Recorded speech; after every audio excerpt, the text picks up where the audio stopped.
ನಮಸ್ಕಾರ ಸ್ನೇಹಿತರೆ, ರಿಷಿ ಟೇಲ್ಸ್ ಚಾನಲ್ಗೆ ಸ್ವಾಗತ. ಇವತ್ತು ತೋಳ ಮತ್ತು ಕೊಕ್ಕರೆಯ ಕಥೆ ಕೇಳೋಣ.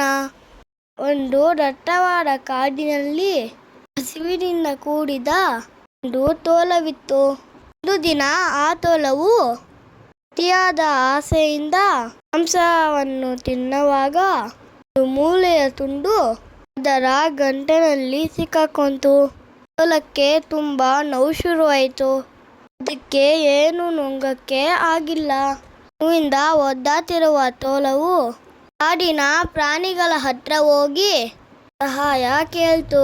ಯಾರಾದ್ರೂ ನನ್ನ ಗಂಟಲಿನಲ್ಲಿರುವ ಮೂಳೆನ ತೆಗೆದ್ರೆ ಅವರಿಗೆ ನಾನು ದೊಡ್ಡ ಬಹುಮಾನ ಕೊಡ್ತೀನಿ ಎಂದು ಘೋಷಿಸಿತು. ಆದ್ರೆ ತೋಳದ ಸ್ವಭಾವಗೊತ್ತಿದ್ದ ಪ್ರಾಣಿಗಳು ಸಹಾಯ ಮಾಡಲು ಮುಂದೆ ಬಂದಿಲ್ಲ. ಕೊನೆಗೆ ಒಂದು ಕೊಕ್ಕರೆ ತೋಳಕ್ಕೆ ಸಹಾಯ ಮಾಡಲು ಒಪ್ಕೊಂತು. ಕೊಕ್ಕರೆಯು ತನ್ನ ಉದ್ದ ಕೊಕ್ಕನ್ನು ತೋಳದ ಬಾಯಿ ಒಳಗಡೆ ಹಾಕಿ ಗಂಟಲಿನಲ್ಲಿ ಸಿಕ್ಕಾಕೊಂಡಿದ್ದ ಹೊರಗೆ ತೆಗಿತು. ತೋಳಕ್ಕೆ ಈಗ ತುಂಬಾ ಆರಾಮಾಯಿತು.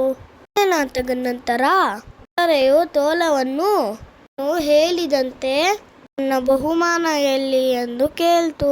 ಅದಕ್ಕೆ ತೋಳ ಜೋರಾಗಿ ನಿಂತಲೆನ ತೋಳದ ಬಾಯೊಳಗೆ ಇಟ್ಟಿದ್ರು ಜೀವಂತಾಗಿ ಹೊರಗೆ ತೆಗ್ದಿದ್ಯಲ್ಲ, ಅದೇ ನಿಂಗೆ ಸಿಕ್ಕಿರೋ ದೊಡ್ಡ ಬಹುಮಾನ. ಇನ್ನು ಇಲ್ಲಿಂದ ಓಡೋಗು ಅಂತ ಗದರಿಸ್ತು. ಕೊಕ್ಕರೆಯು ಮೋಸಗಾರರಿಗೆ ಮಾಡಬಾರ್ದಂತ ನಿರ್ಧರಿಸಿ ಅಲ್ಲಿಂದ ಹಾರೋಯ್ತು.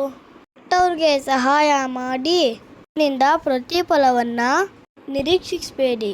ಪಂಚತಂತ್ರ ಕಥೆ ನಿಮಗೆ ಇಷ್ಟ ಆಗಿದ್ರೆ ಸಬ್ಸ್ಕ್ರೈಬ್, ಲೈಕ್ ಮತ್ತು ಶೇರ್ ಮಾಡಿ.